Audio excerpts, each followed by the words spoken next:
70% of the world's population, 4 billion people, are unable to improve their livelihoods no matter how hard they work. They often have no legal identity in the form of birth certificates or citizenship papers, no legal title to their land, no labor rights, and no access to justice. Religions for Peace is working alongside the Commission on Legal Empowerment of the Poor, co-chaired by former US Secretary of State Madeleine Albright and the renowned Peruvian economist Hernando de Soto. The aim is to harness the spiritual, moral and social assets of faith communities to transform legal empowerment from the concept to reality for the world's poor.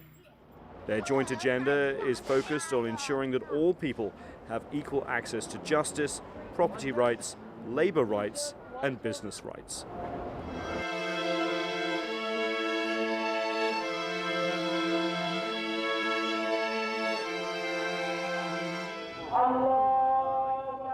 Even as society has excluded billions of people by not providing the legal protections and rights they are entitled to, religious communities are by their nature inclusive, and many faith leaders live and work among the poor.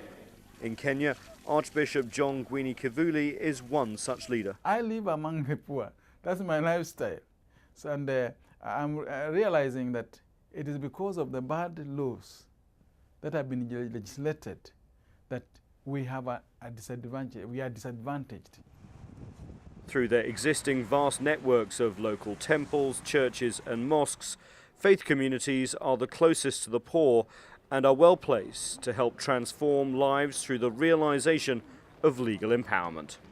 We need the legal empowerment of the poor should also be engaging in religious, especially religious ethical and moral values.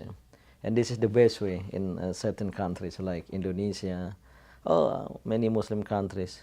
Religious Islamic approach is more effective. All these religions are constituencies that are bigger sometimes than governments.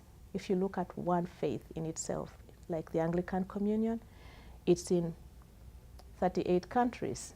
So it transcends government boundaries.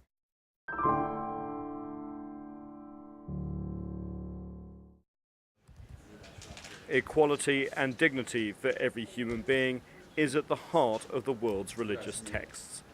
Human dignity is rooted in the sacred origin of life and demands equality before the law, an awareness of rights, and an inclusive notion of justice for all. As people of faith, we want every person to have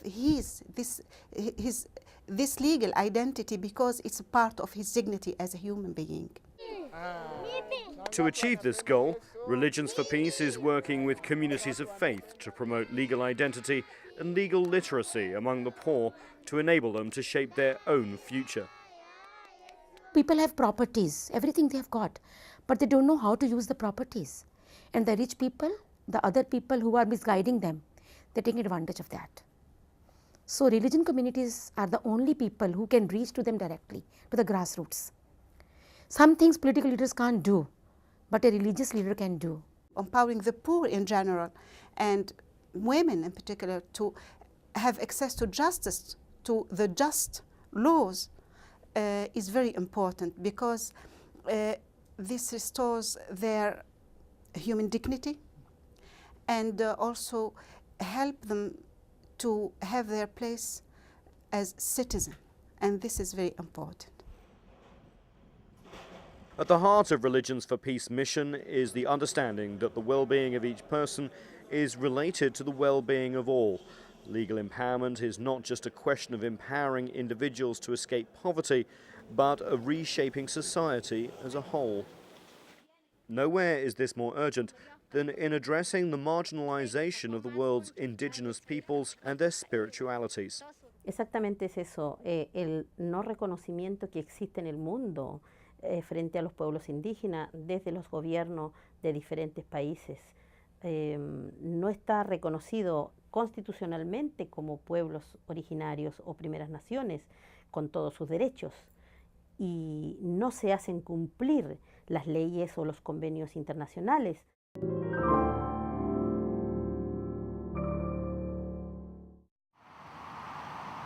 Of course, it's not just the world's poor who have faith. Believers may be found in all countries and all classes of society, and the world's religious communities are ideally placed to help start a conversation on legal empowerment between those who have these rights and those who don't. It's a great task to be accomplished to reach those who are, in fact, both religious on the one hand, but quite determined to ignore those who live in poverty. Religious communities are composed not only of the poor, not only of the rich, but of both. Not to be seen as really advocating for the poor at the expense of the rich, but to see that there's fairness. The poor get their own share, and also the rich get their own, because both these two groups are found in religious communities.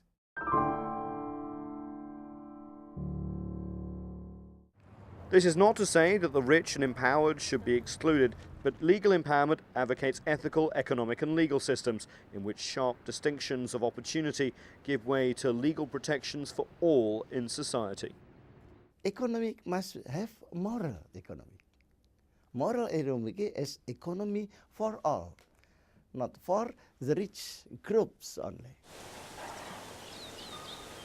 Legal empowerment advocates for such a moral economy, one that promotes the value of work but also protects the dignity of work so that individual workers are afforded legal protection, treated with respect and shielded from exploitation. If the rich would use their own positions rightly to pay the poor well, and the poor to understand they are being paid well, so that at the end of the day, the gap is narrowed.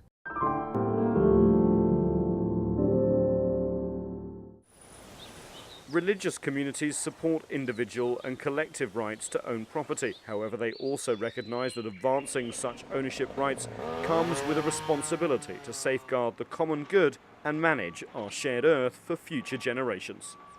We are mandated by our Creator to share the resources. So if we're talking about right to property, right to land, that's already something that we are mandated to have, but we are supposed to share it equitably.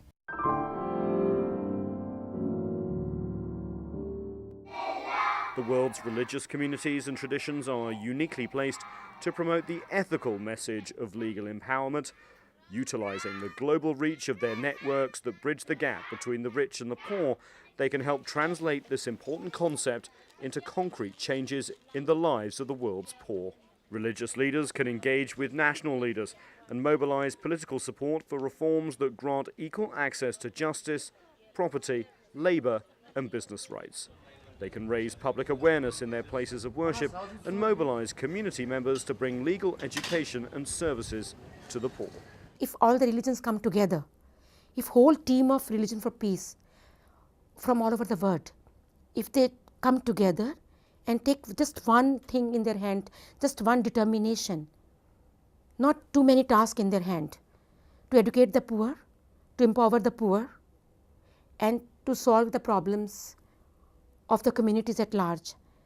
Slowly, I think we can reach to our target, what we are looking at. But it is not easy. Implementing legal empowerment of the poor will not be easy. However, none are better placed to advance the dignity of all than the world religious communities working together. Inshallah, may Allah bless us. Because our effort is very difficult. We can do wonders. We can do wonders.